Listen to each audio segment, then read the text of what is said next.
everybody! Hi! Welcome back to Wireheads, episode 29, where I definitely have my shit together. I am Diamond Dust.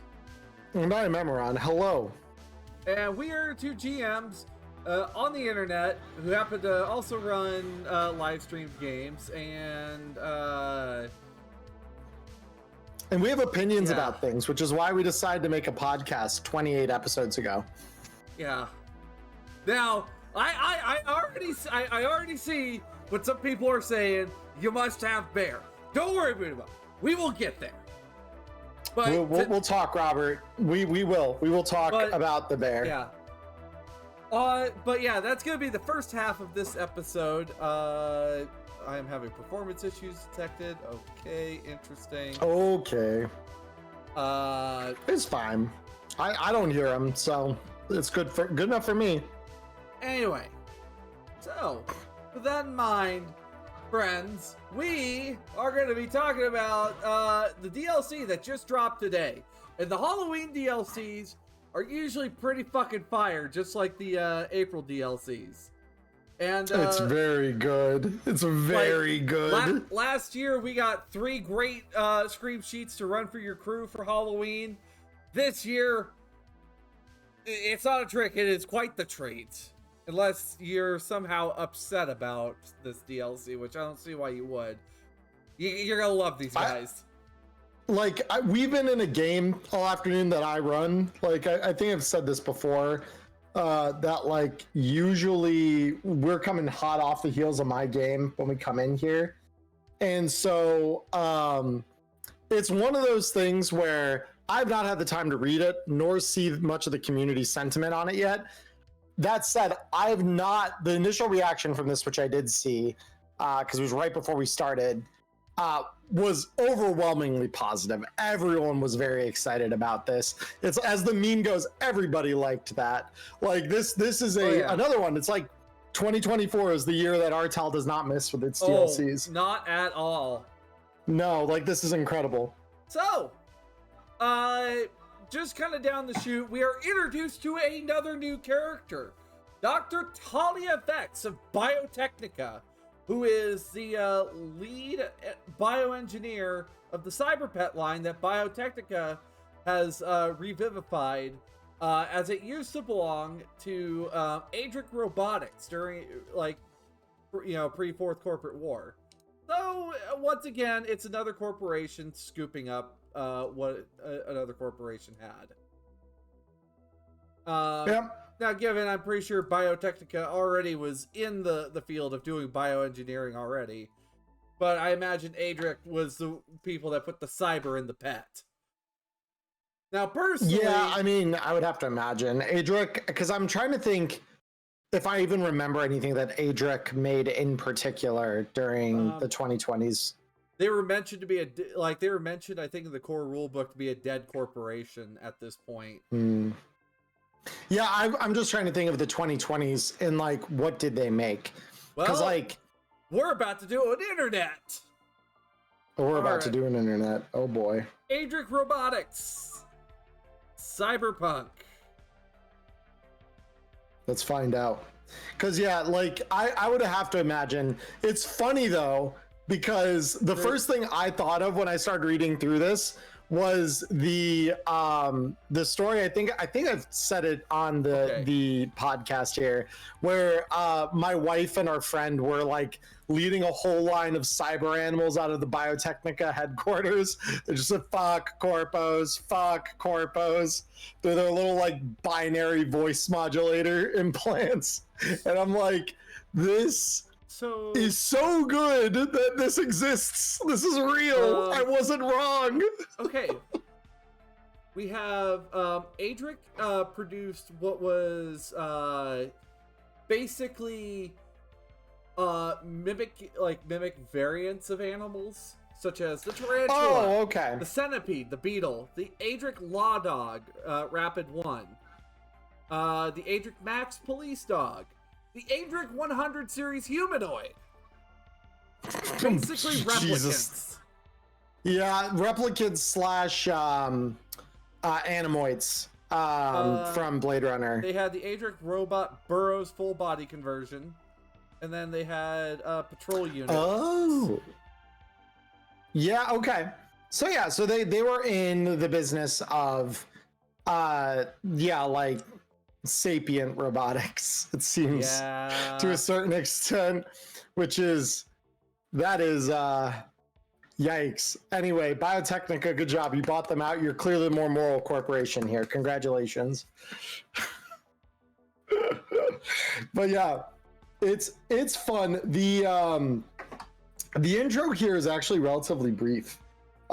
We've just got an email from Talia Vex about cyberpet issues. That is literally the email here, and it kind of serves as like almost like an adventure hook. It's pretty interesting, and the way that these are written, just to kind of say this up front, these are written in a way that you can put them in and make them enemies as easily as you can, like just make them fun little companion creatures for your party. It's really neat in that way. The first rule I do want to talk about in that way, because this was something that like my group immediately started. Oh wow, I could just have like a cyber or like a data rabbit, which is one of the ones we'll talk about, by just having good pre-pack. And it's like, no. Nope. Every cyber pet has a lifestyle that they require. Yep. In addition to yours. It's not about, I have good pre-pack and so I can just feed the pet off of that. No. They need good pre-pack, and you pay that and your own. You need to feed them and yourself separately. 2 different costs. Basically, you are taking care of a pet, and you know pets are going to need care. They are going to need a space to live, because that's another rule. Pets have a certain space requirement. You are not going to fit a cyber bear into your little cargo container. It's true. And the Cube Hotel bear owners are right out. That ain't happening. Also, this DLC is up for grabs over on Artel's website. But it's free. But you know, if you read the email, there's definitely nothing bad going on in that email. Just there's a little hiccup. Yeah. It's firmly the responsibility of the owners and not a result of a fault in our product. Basically, don't abuse them either. It's just like execs with your employees. Don't abuse them. They are your friend. They are there to, you know, I guess in a sense, help you if you so wish for them to do so. But I suppose it's just like, Diamond, Emmerron, stop flapping about these people. We want to know about the animals. Tell us about them. However, before we get there, there's some other important things you gotta know. Alongside, you know, paying for their lifestyle, because different types of animals, no matter what size, might have a surprisingly different lifestyle. Now, one might just require generic pre-pack, where another might require good pre-pack, and it's just like, why does this little thing need good pre-pack? Because it's a special type of animal that needs it. Yep. Have you guys ever tried to buy exotic pet food? I haven't, but I know what it costs, and it ain't fucking cheap. Like, especially when they have like a really particular diet or something that you need to maintain.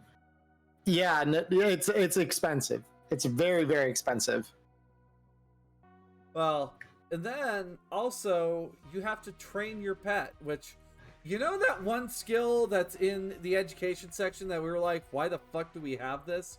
We now have a reason for it. It's called animal handling. Animal handling is an intelligence based skill that honestly I feel I feel animal handling could fall under empathy as well. Like I feel that could have hopped either way, but I can see intelligence being important for you to be able to train your animal. I mean, I would argue that animal handling itself is much more of an intelligence thing in general, just because it's like you can care about it, but like it's more about knowing like, oh, like when I look at my cats, right? It's like I can tell based on how they're posturing their body and like what their eyes are doing and stuff like that. Like, what are they about to do? Are they about to pounce on each other, or are they like chill, right? Like you can read that very easily if you know what you're looking for. So it's kind of like perception's intelligence based in that same way. It's like, can I hear and see with my eyes and ears, like what's going to happen here based and intuit it, right? Analyze it correctly based on what I know, you know? So I agree with that being under intelligence. And I love that we have a use for it now. This is like, again, I said this to Diamond earlier, but I'm like, I am convinced that I did a skill tier list a while back. I think it was in like March that we were on together. Yep. And I was like, all right, like animal handling like is almost never called for. There's not a lot of reasons to use it. Artel's just speed running that list because I gave similar criticisms to some of the things that we got skill uses for in HQs. So it's fascinating to me how they just keep coming out with more uses for skills that haven't had uses in the past year. Well, I wonder because you see, we had the conspiracy last year that every time I hit a major like checkpoint in FF14 that like a DLC would just fucking drop. And now this year it's just whatever skills that you've called for that might not be used as much are now being called for. Yeah, now they're useful. Suddenly, overnight, they become useful. Now if you have animal handling base 10, your cyber pet will love you, fight alongside you, and follow your commands to the best of its ability. However, this is contingent upon its care. If you have not maintained your pet's lifestyle, if it hasn't slept properly because of lack of proper housing, or due to being crammed, or if you've mistreated your pet or betrayed its trust, which why the hell would you be awful towards, you know, a little bunny or a turtle, or in the case of like a certain fixer of mine, your pocket dragon. We'll get to what I mean by that soon. You can't. It's not going to listen to you. Also, if it can run away or refuse to obey a command, if it feels that if the GM feels that this might be more its own instincts kicking in. I love the phrasing on all of this. Makes these new cyber pets sound more like Pokemon than anything else. Because like, if your animal handling is too low, it's like not having a badge required to have them obey you. And it's like, yeah, the Charizard loafs around. Cyber Bear ignores you. It's like, this is great. I was hoping that horses would show up here, but we're going to talk a little bit about that a little bit later in the episode. We've got some tinfoil hat for that, yeah. Implementing more cyberware into your cyber pets because cyber pets do have a little bit of a cyberware suite. You'll need to find a med tech with science, biology 4 or higher, and a specialized facility. Wait, they added another use for, oh my god. Yeah, science. They added another science use. What the hell? Also, there are two underused skills in one DLC. Also on top of that, now your fixer will have to work a little bit overtime here because, oh, well, I want to get, I need my poor bear has lost an eye. I need to get a new eye for it. So, your fixer's got to go out and go find, a cyber eye for the bear, which, I mean, probably the same, it looks like it's going to be priced out the same. However, you can't really put say you have a cyber rat, you can't put a bear eye in a rat's eye socket. You just can't do that, and plus that's cruel. Yeah, that wouldn't go well.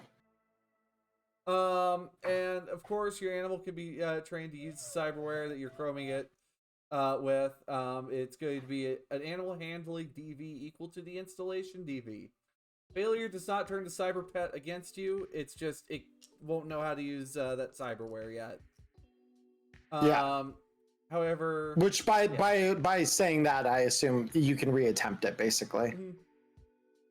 Uninstalling a piece of the cyberware that was part of the pet's base set does not give them extra slots though. So no, you cannot. Yeah. No, you cannot uninstall one thing from your Forever Turtle and install a pop-up grenade launcher on it. I mean, you could install a pop-up grenade launcher on it, but well, yeah. So this is the fun part, right? Because a tech, per the rules as written on this, can upgrade a piece of cyberware to take 0 slots on a pet. Right. Yep. So that's what you do. And also they offer some great cyber pet hooks, and I'm just gonna give the titles. And I'm pretty sure we can figure out where it comes from here. It came from the sewers. Rumors of a monster under Night City. Too good to be true. A shipping container thought to be full of electronic parts. It's actually holding a cyber bear. Yep. Head of security. We got, go ahead. Yeah, no, I was just going to read it, but go ahead. No, please, go ahead. I read the first two. Okay. So we got head of security, which is a corporate insider within Biotechnica, feeling guilty about the deaths caused by the CyberPet Plus line, which we'll get to in a moment as to what that contains, reaches out for protection as she leaves the company. An assassin is trying to silence her before she can blow the lid on the whole plot. And finally, we have Critter Combat. An underground cyberpet fighting ring has been uncovered. The gang responsible must be taken down.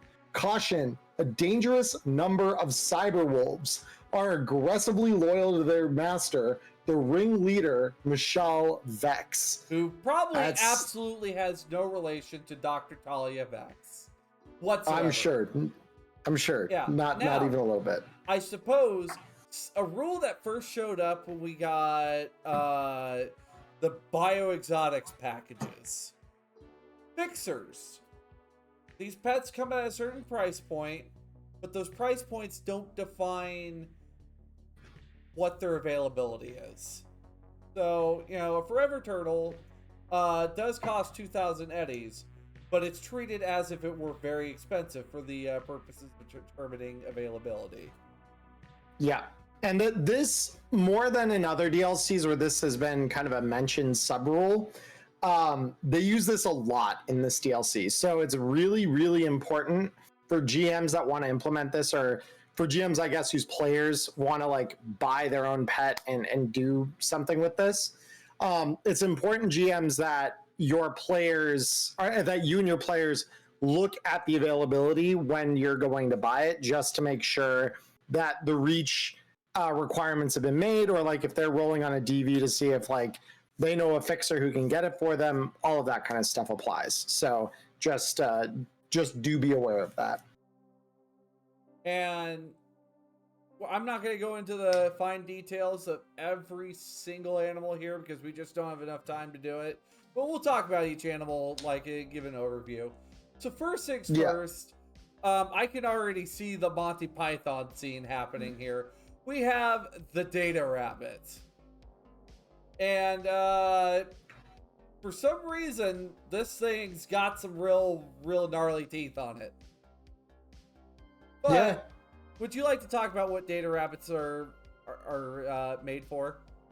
I would be more than happy to. I love this little thing. Data Rabbits make me so happy. So Data Rabbit, let's talk about its base statistics first, real quick. So it's got a cost of 1,000 eddies. It is very expensive, so no differences there.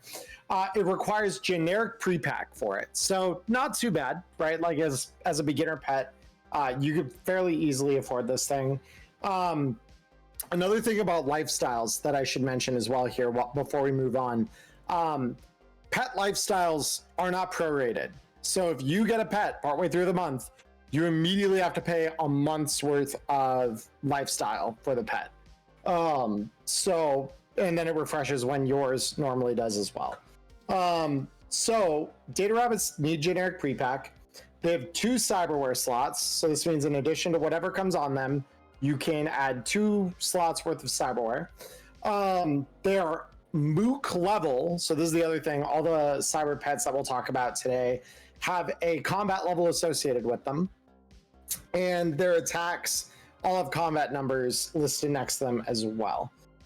So the Data Rabbit is a mook level, a little mook level dude. It is a biologically engineered data carrier. The pet's eye is an EMP protected storage locker for holding sensitive memory chips. With its naturally fast speed and mobility, the rabbit can be released to keep data safe and located later using implanted tracking cyberware when the danger is long gone. So this little dude has a tiny brawling attack of 1d6. It's got teeth that can do 2d6. The thing is armored at SP11 with subdermal armor. It's incredible. This thing, though, like its name suggests, it's not meant to fight. Its fighting stats are pretty bad. It does have Ref 8, so it can dodge bullets, and it has Move 10, And so it can move 12. fast. Yeah, Evasion 12 is it's kind of mid, but the Move 10 is insane. Oh, yeah. This means if this thing sprints, it's moving as fast as a ground car. It's Yep. just shooting off. Like, it's great. It's truly great. The quotes underneath all of these are also just hilarious. Oh, yeah. So this one, listen, Einstein, you hear the pounding at the door? That's bad people coming to get me. I need you to take this chip and go hide. I'll come find you after they've gone. Don't be scared. You're a good bunny and Daddy loves you. The last words of Roger B. Wicker. It's great. I wonder if we're going to get some more context to who these people are down the road. That would be good if we did, honestly. It's like, anytime they introduce these random quotes, I'm always like, all right, I need to keep that name in mind because that sounds very interesting. And then, next up, as someone who personally loves, who just kind of loves the idea of this, you could possibly train this rabbit to run between a couple of different locations and, like, you know, transfer data, and Ziggurat wouldn't be able to get a sniff of it.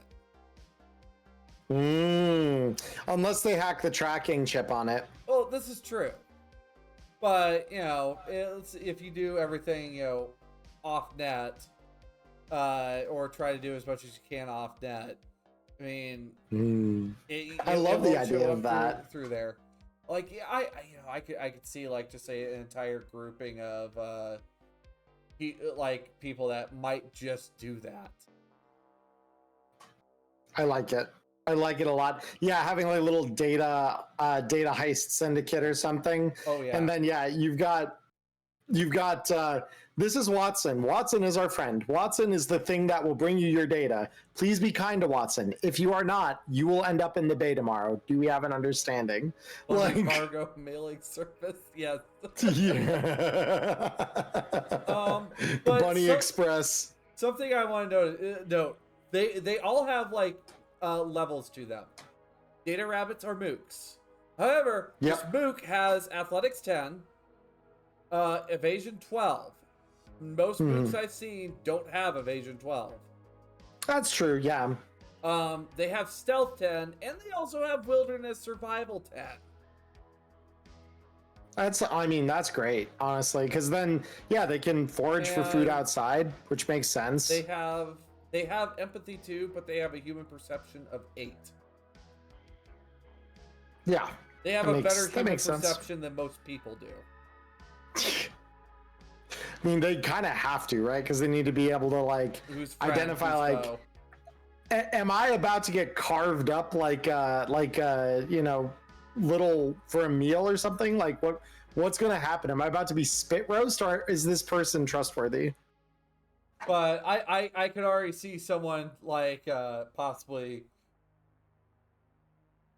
upgrading its teeth and causing a Monty Python incident to happen. I could see it coming already. A cyber psycho data rabbit. Dude, that's terrifying. Can you imagine that? Like the data rabbit being cyber psycho, I'm less scared of. There are things on this list that we'll get to that if they ever went cyber psycho, I mean, like, I already don't like where like we sit with them as a sane member of society, much less a psychotic one. Also, everybody who downloads the DLC, take a good hard look at that front cover art. It's very good. Very good. Next very up, terrifying. Also, just to note, they cost $1,000, so not bad. Yeah, no, I mentioned that. And then, each month it's like what, $300, so $1,300 additional per purchase. Next one's a step up, a little bit more expensive at 2,000 eddies, very expensive class, and requires the good pre-pack lifestyle. And I have a soft spot for amphibians and reptiles. Next up we have is, well, spliced between a few too many species. We have the forever turtle. That's kind of an unsettling testudine amalgamation. And, well, they used to be a cute cyber pet, apparently. But the forever turtle is, it has a hardened shell that has SP11 and a trauma response nanomatrix. And they have combat jaws, so snapping turtle definitely got spliced in here. Now, Emmerron, you've had some time to think on this. What possible uses could you see for our friend here? Because one of the abilities it does have is it's able to tuck its entire body into its shell. I mean, this one's kind of hard to say. This feels like truly this is just a pet. Like, this does not feel like something that I would be like, yes, this has like a utility purpose. We were joking, and I'm half inclined to look at it through this lens. Empathy 2 is kind of scary with this, but what you could do is you could get a cyber arm and put it onto like its shell or something, and just use the 2 cyberware slots that it has, on that, and then add to that a pop-up grenade launcher or rocket launcher. Yeah. Or if you're playing in the 2070s, get the projectile launch system. It would need, and then you have a turtle tank. It would need to learn the heavy weapon skill though. That's true as well. It does only have reflex too. That is true. Yeah, I don't know. This feels very much like it's a pet. It doesn't feel like it's a. I will use this to murder my enemies. I would like to clarify though. This thing has evasion 12, like the rabbit. So, the age-old question, which is faster? The tortoise or the hare? The hare, because the hare has 10 move. This only has 3. Solid perception skill, though, of 10 for intelligence 2. So, I can see this thing, you keep it at home, and it notices that someone else is in the apartment, and it's not, hey, that's not my, that's not the person that takes care of me. That's not their friends. It's got, okay, that's no, food. Combat jaw. This has got a 46 combat jaw. Uh-huh. So, yeah, okay, there's the use for it. I could see it just chilling out, like, looking like just, some weird piece of furniture in the apartment, and then get you. Yeah, it's... The quote on this one is just fucking hilarious. What do you mean? What is that thing? That's a turtle, you Doomba. Ain't you ever seen one before in the data pool? It's, some kind of reptile. It lives in the water. It eats leaves. This one's kind of cute. I mean, it's looking at me. I bet it just wants a pet. Hey, little guy. You want a little love? Razor blade. Just before his hand was crushed. Because snapping turtles have some long ass necks. Long ass necks, big ass jaws. They hurt a lot. The next one's my personal favorite, but go ahead, Emmerron. Yeah, next on our list we have just is so cute. It's the neon newt. The good old neon newt. This is one of the few pets in here actually that does not have the word cyber in front of its name. So the neon newt is a 2000 eddy, very expensive reach pet that requires good pre-pack as a lifestyle. It has a single cyberware slot, which is understandable. It's a newt.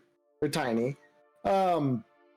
Is described as a genetically modified pocket-sized bio flamethrower. When squeezed or otherwise agitated, the newt emits a fiery breath. Its acid-secreting skin comes in an impressive variety of lab-engineered neon pinks, blues, and greens that would never be found in nature. So this is a hardened mook, similar to the turtle. Its stats are all pretty average, or low. Like, highest one is a dex of 5 and a move of 5. It's got some fun stuff. It's got a flame breath. It's got acid secretion. If it attacks with the acid secretion, it's like getting hit with an acid paintball. It can be used on an ROF too. And the flame breath is literally just like a flamethrower. Just like a flamethrower. This thing's adorable. It's real great. The quote on this one is, "Damn, this thing burned a hole through my suit. How much is Biotechnica paying us to do this puff piece on the Cyberpet line? I hope it's enough to cover what Terrell and Chiang will charge me for cleaning and repairing this jacket. Freaking monster." Ryder Lee, WNS News. Look, all I'm saying is I just want Bahamut World Destroyer, so that way I can just summon them from my sleeve when, negotiations are not going well.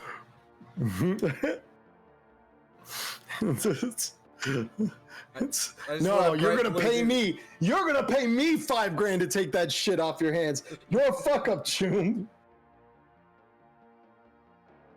Just like, look, yeah, that's a nice suit there. It'd be a shame if and just let Bahamut just out the sleeve. It got destroyed. Yeah. Up next, for on the Cyberpet line. This makes me excited. This makes me unreasonably excited. I'll say why after you're done. At 4,000 eddies, luxury with a required lifestyle of fresh food. And also, and it has 3 cyberware slots. We have the Obsidian Ocelot. Beautifully bred for high-end customers, these perfect cyberpreds are both gorgeous ornaments and stealthy killers waiting to be unleashed. Most Obsidian Ocelots are kept out of the public eye and pampered endlessly. A select few are trained to accompany assassins you couldn't afford to hire. Yep. And these guys went all out on the Ocelot. They're so scary. They're not really that big. They're a little bit bigger than the average house cat, but they're dangerous. Would you like to talk about what's loaded on these bad boys? Oh boy. Well, one thing, they have a reflex of 9 and a dexterity of 8.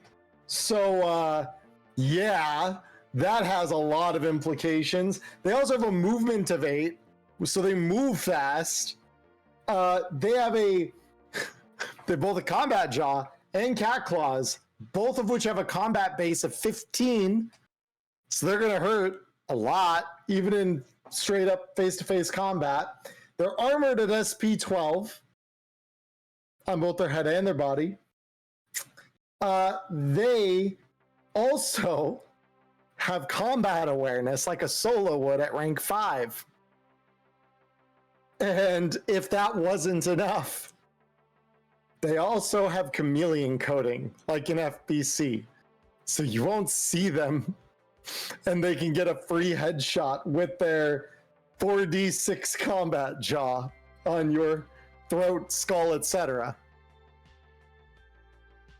These things are fucking terrifying.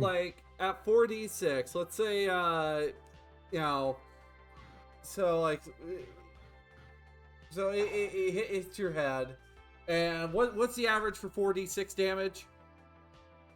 14. 14. So 14 times 2 is 28. And let's say, so, you know, some exec happens to have like some skin weave. And they're not very high on the body or will. Maybe pushing 25, 30. They're not going to be. They're not going to be dead. But they're not going to be dead. But on an average roll, they're just above seriously wounded. If you roll even a little above average, they're seriously wounded in one shot from that. And then they have to deal with the fact that this little thing has 15 evasion and attacks with a base 15 on both of its attacks. That's insane. That is so crazy. And it can dodge bullets. Athletic 16, by the way. Imagine you're gonna that. die. You are coming in, you solos. You guys are coming in at combat awareness 4. You guys have been through some stuff. You guys are tough as nails. Imagine just getting outsmarted by a fucking cat. What? It's just out the gate. But do you want to talk it's about? So good. This is, I think, the first time we've seen whoever this is. Well, now that we actually have an idea, we have now gotten one piece of personal information about this person. The knife. This is the first time we've seen the knife show up. Yeah, they get mentioned in the core rulebook, and that's it. So that's and we very barely get much of an identity. Yeah, understandably. And in a very doting voice, and my chops are kind of shot right now, but there's my precious darling. Mommy has a treat for you. Real meat. I know how much you love it still bleeding. Eat your fill, baby, because later you're going out with Mommy. We have a new job, and I just know your adorable little claws will send the perfect message to the poor fool who thought blowing the whistle on our I don't want that job. Nope, I don't want that job. Nope. Blowing the whistle on our client was a good idea. Well, I suppose the message will be for their next of kin, but all the same in the end. Signed, The Knife. This is the first time we found out anything about the knife, and the only identifying thing we have so far is they identify as female. Yeah. Because before that, we didn't even know if they were one person, a group of people, their gender. We knew nothing about the knife at all. Now we know that the knife is apparently female. But you have to know someone who knows someone who knows someone to get in contact with the knife. Yeah, it's very hard to get a hold of them. That's yeah. So quick fun story about the Obsidian Ocelot. There was so back when I was just beginning to get into Cyberpunk, I wasn't even a GM yet for the game. I was in a Jumpstart kit game run by Phantom, and Phantom gave Rex Royale, because again, this is before we knew really anything about the guy, other than the fact that he was well known enough in the city to own the whole apartment complex on his own, plus other stuff. So he's like, okay, well, he's probably this suave businessman type. And there comes a point in the campaign where we go up to Rex's apartment, and this little cyber cat comes walking out. He described it as this like platinum skinned panther with these like bright cyan eyes. And I could when I read this thing and saw its stat block, I'm like, oh, that's what that was. It's so cool. So yeah, I was very, very excited because I'm like, finally we have a stat block that would work for that. I fucking love that cat. It's so great. So yeah, now we cross a line. We're here. We are going to Cyber Pet Plus line. Need something a little extra for your Cyber Pet? The Cyber Pet Plus line from Biotechnica provides. Whether you need to sneak a peek at a competitor's plans or protect your facility from their soldiers, A Cyberpet Plus combines the efficiency of human ingenuity with intense inborn instincts of nature. All right. Go ahead, Emmerron. So, to start off the Cyberpet Plus line, have the best one, in my humble opinion, the Cyber Bear. Or as some of the admins were saying, this is a missed opportunity to call it the Cyber. And I agree that that was a missed opportunity. That said, canonically, they are the Cyber Bear. The Cyber Bear costs 20 grand. It is a super luxury item. It requires a lifestyle that is more than any person ever would. It requires fresh food times 2. This thing is a $3,000 a month investment. And it has 3 Cyberware slots. But also on top of that, let's check how much space this thing needs. Oh, it needs 3 spaces. Needs 3 spaces. Yeah. So the other thing that's important to note is that the combat level of the pet determines how much room it needs to live. Yeah. So if you have a mook level pet, they actually don't require an extra bed's worth of space. They are small enough that you can kind of put them in their own little enclosure and it's okay, right? What do you mean? So that's kind of where we're looking at the house. Yeah, well, that's like the data rabbit, the turtle, the newt, all of them are mooks. Yeah, we'll get to the rat. The ocelot is lieutenant. So lieutenants take up 1 spot in a building, or however you want to call it, right? In a domicile. The additional thing here, though, because hold on, before I get into the cyber, I want to double check this. So a mini boss takes two slots worth of living. So this cyber bear is that. It is a mini boss, regular mini boss. This thing, so the description text on this is, the cyber bear does one thing very well: ripping meat to shreds. To make matters worse, some have escaped, and they've already found a niche up north in the free state of Alaska's Yukon Valley. Rumor has it that their bioengineering has filled their brains with tumors, making them feral. It will be mighty difficult to remove them. Yeah, that's great. So this is where things get spooky very quickly. These things have 10 body. They have 8 will. They have 55 hit points as a result of this. They have a dex and reflex of 8, and yeah, the only thing below a 5 on this thing's stat line is their intelligence, which is a 3. This is terrifying. They're still smarter than most of the other cyber pets in that case. Yeah, most other. The important thing is that the bear does not have 3 arms, I think, to begin with. It doesn't appear to, at least, because there is no additional one. That's just actually how the bears have been generated. They have been bred to have a 3rd arm. That's natural. Have they? Because the other that's thing how they here, get their 3-arm strike.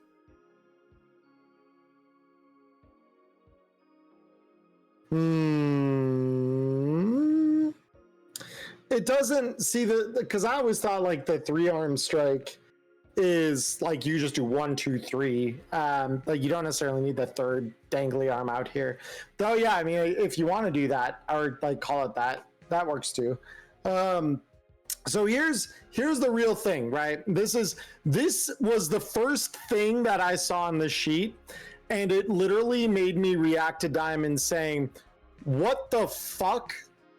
This thing has martial arts. This thing has martial arts. A unique martial art. No one else can learn this. It is just a martial art for bears." Okay? So this thing has a Neuralink with a chipware socket, with a pain editor. It does not feel pain. It cannot be hurt. It has tech up SP13 subdermal body armor. It has grafted muscle and bone lace. It has a combat jaw. It can do, well, in the combat jaw, oh, it's an ROF2 3d6. Okay, that makes a little bit more sense. So it was like, the other ones are 4d6. That's fine. Bottom line, this thing can use recovery like a regular martial artist, so they can just roll against martial art special move resolution, pop up without an action, terrifying. And then it's got the Cyber Bear 3-arm strike.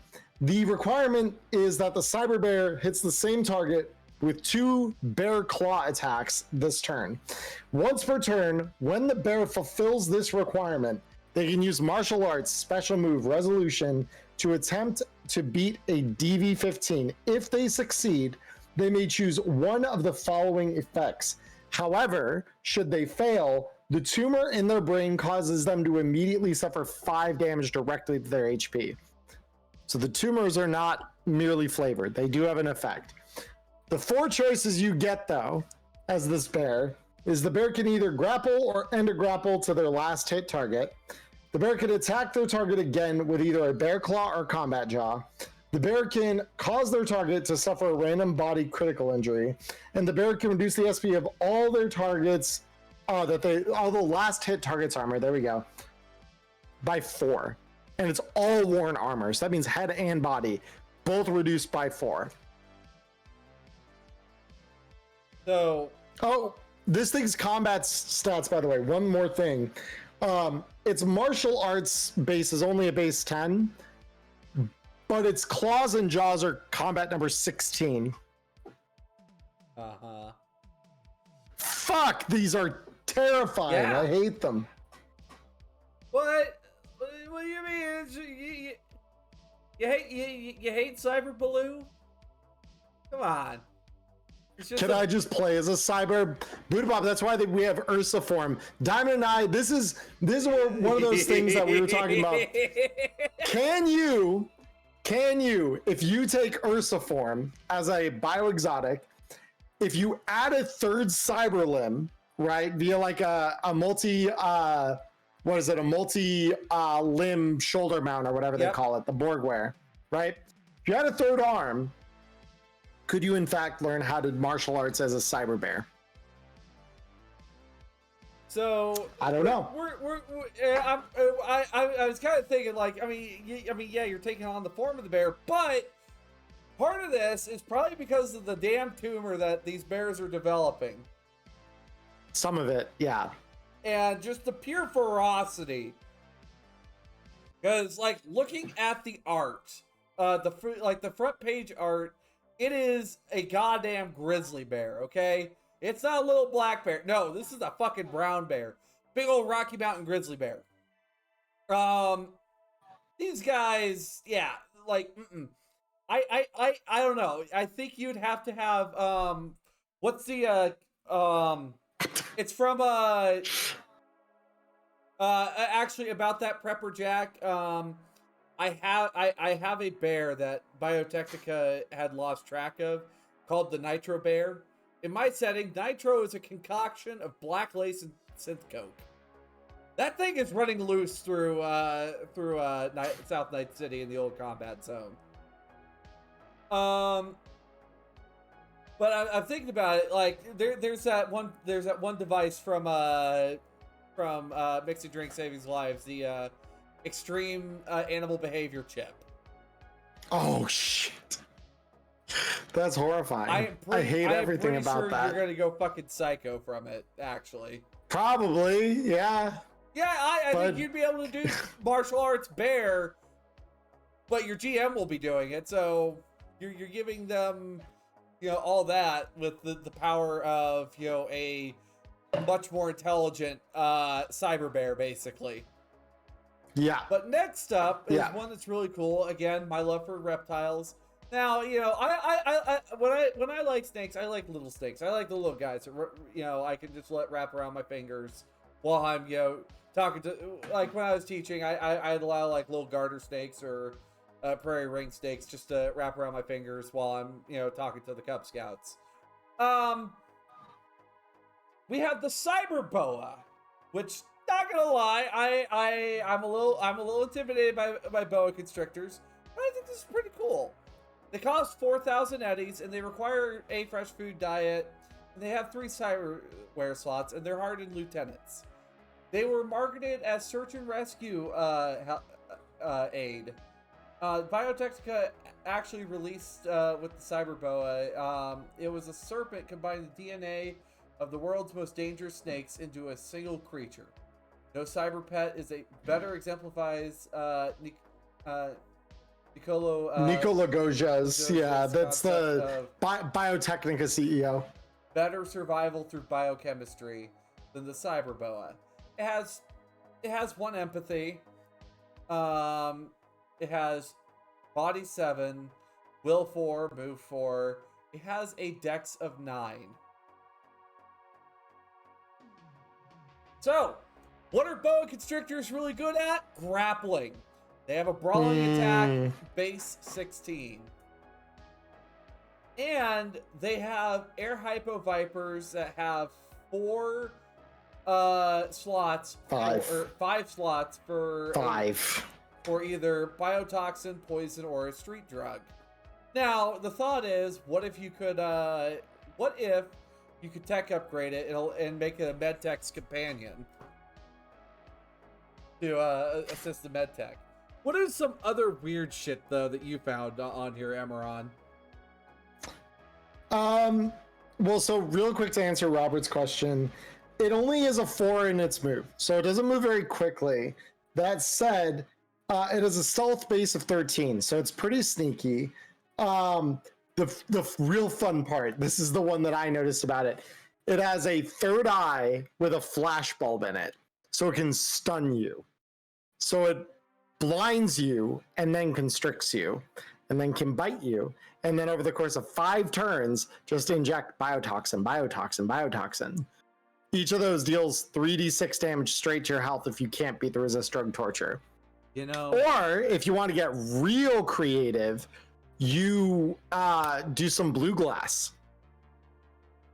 Oh gosh, looking at a boa constrictor while I'm blue glass would probably fuck with you really bad. It is so horrifying to imagine what that would be like. Blue. Oh. What if Blue had a boa constrictor? Blue seems like the type of guy to even have one too, if he could afford it. Oh yeah. No. So yeah. Also, so this thing also is armored at SP12 and has a paint editor. Also, I could see an exec happen to use one and have Veritas loaded into it. Just have the snake grab a hold of whoever they're trying to interrogate. God, it's so scary. It's so scary. Well, see, the other thing, you actually don't need the boa to have the Veritas. What you do is you Veritas them, and you tell the subject of this, now if you say anything I don't like, and then this constrictor just kind of like runs its head up, I will let my little friend here have his way with you. So please tell me, where are the plans to the base located? And if they lie, then you're like, get them. And then Fang, strike. And then just thing comes flying out, injects them with blue glass. Now I'm going to ask you again, where are the plans? Now, a quote. It's, Are cyber pets intelligent? If you're asking if they can process thought in the same manner as a human being, then no. Not at all. Cyber pets are certainly cunning and perceptive, but their brains are incapable of truly understanding language or formulating complex ideas. At least, they are for the moment. We're working on it. Dr. Talia Vex, bioengineer for Biotechnica. It's terrifying. All right, so this next one was like the next thing that I found. I'm like, oh my god, I can't wait to share this with my fucking players. Oh my god, I can't wait to talk about this. Because this is the thing. Sometimes Diamond and I, we do get a little bit of a sneak peek on things. We get lucky like that. So when we got this to look at today, initially, it was because we got lucky and we're privileged to look at it a little early. I assumed this wasn't going to come out to the end of the fucking month, like most DLCs do. So I was very confused when I saw this today, and I'm like, what? Because I thought I'd have to keep my lips closed for the next like 2 weeks or whatever. No, I just get to talk about this. So we have the Cyber Rat. One of my players, well, all of you who watch Neon Inferno will know Cody. Cody loves rats. He used to have a couple of pet rats of his own. Rats are great. And so we have the Cyber Rat. It costs 1,000 eddies. It's very expensive. It only requires generic pre-pack. It has 2 cyberware slots and is described as a bio-enhanced venomous rat bred to be used in corporate espionage. Firstly equipped with enhanced surveillance cyberware and fitted with skin weave, this cyber pet makes great expendable operative or a best friend who can keep an eye on your opponent. Your pick. And it literally, it's only got 10 HP.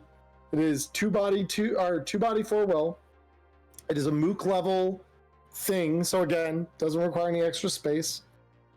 It's got Venom Fang / Claws at a combat number 12. It's got a 15 to its stealth. And yeah, it's got cyber audio with an audio recorder, a cyber eye with micro video, a neural link with a chipware socket and a memory chip in skin weave. And when it attacks with its fangs or claws, even if it does no damage, the target must beat a DV13 resist drug torture check or be dealt 1d6 of additional damage straight to their HP. I would also like to note that these guys have empathy too, but human perception 8. Yep. They're crafty little motherfuckers. And the quote here, again, this is attributed to Razorglade, the guy who got his hand bit by a turtle. So let's listen in here. I'm telling you, boss, this Crab Lord guy is easy money. Sure, he was a legend back in the day, but he's old and slow. Only edge the Mook's got is his drones, and they won't do much good if he don't see us coming. We know where he's hiding out. All we need to do is go in, smash up his toys, flatline the old man, and we're swimming in the eddies from all the tech we'll scab and sell. Razorglade, unaware, one of Crab Lord's cyber rats, was watching the meeting. From what it sounds like, Razorglade is either a scab or part of Maelstrom. Because yeah, a little bit. Crab Lord's from the Hot Zone. It's so good. But yeah, I could see like this guy, like these little guys, like no more than maybe the size of somebody's pocket. Like you could be an exec walking into a meeting, you have your little rat friend under your hat or in your pocket. Oh gosh, did I just? You could literally pull a Ratatouille on this one. You could. Well, Robert gives us another great idea. Flood a whole building with these. Oh, I wonder, is that how Biotechnica does surveillance on their employees in the... Well, it's certainly a way, but think about it this way, right? If you want these to be like little assassins, right? Like, sure, you might kill a few of them, but can you kill all of them before they eventually overtake you? Especially if I, do this somewhere like in the hot zone or a combat zone where I can like flood them through an open sewer grate or something like that and then force them to your apartment. Light the other end on fire.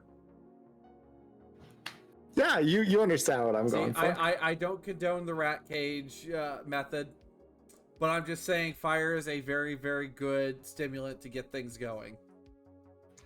And then finally, we have the Cyber Wolf. That comes at 4,000 eddies. Requires a good pre-pack lifestyle, surprisingly. I thought this was just going to be another fresh food. And it is luxury for the reach. It's important to know that. Luxury. Actually, what about rats? What are the ratos at? Okay, very expensive. All right. Yeah. So, you're gonna need a fixer to find these little goobers. All of these things are fixer. Like you need someone who can at least find 1,000 eddy items for the most part. And we have the cyber enhanced pack hunters. That are the cyberwolves that were created to be the new top of the food chain. Each custom security canine is enhanced with cyberware to improve its efficiency and of the pack, and the state-of-the-art hydraulic jaws engineered for close quarter bone breaking. Yeah. Typically found in a pack, some are sold and trained for solo use as custom security canines. Each comes with a free custom-fitted light armor jack. So Which only covers their body. Yeah. Where compared to Gustav, who is the German Shepherd that we get in Danger Gal Dossier, they are covered from head to toe. Yeah. So, the Cyberwolf has a combat jaw that's at 12. Now, Emmerron noticed something here about the Cyberwolf's jaws. Go on. So I would like to conjure an image for all of you in the audience right now. Imagine, if you will, an attack dog, right? This isn't a particularly pleasant image. I will disclose that right up front here.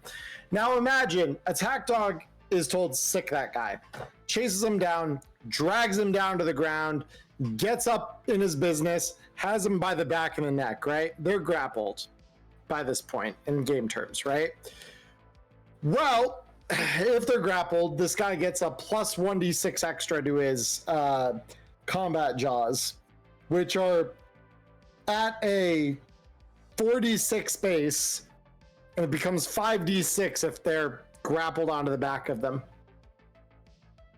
5d6 melee weapon. And it's at a combat number 12. So it's not bad, especially for a hardened lieutenant. It's got 40 HP, so it's not going to die super easy. Also, it's got an internal agent, which is fascinating. And with those internal agents, also they have the Cyber Eyes have Chirons and targeting scope. Why do they have targeting? Why do they have targeting scopes? Because it gives a +1 to aim shots, Diamond. Hey, I thought that was at a long distance. No, I'm thinking the sniping scope. My bad. All right. Any aim shot works with a targeting scope. We have combat awareness for the wolves, though. But unlike the ocelots, wolves, the wolves' combat awareness kind of falls off just a little bit, unless you can afford to manage all of them. Which, luckily, if you somehow can rake in like $1,200 a month to spend on 2 of them, it will work. A cyber wolf is not technically a solo. That's the other thing. Technically, it's $1,200 a month plus whatever you need.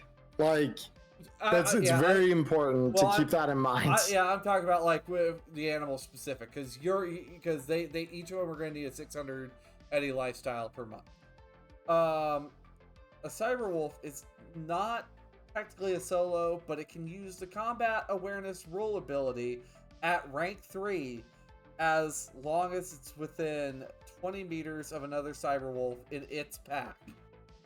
Yep. And so if you have 2 little guard dogs, and yikes. Then, coming from Officer Elena Shepard-Corda, NCPD's canine handler, which we see in Danger Gal Dossier. Yeah, I know about cyberwolves. I'll take my Gustav over them any day. For one thing, the old factory boost package I installed makes him better suited for detecting what I need him to detect. For another, the cyberwolves give me the shivers. Imagine a dozen of them, all connected by their internal agents. Sounds like a recipe for disaster to me. Distributed processing makes them as smart as the damn person. Maybe smarter. Now imagine, friends. Imagine for a moment a rogue AI gets into a den of cyberwolves. Hey, you stop that.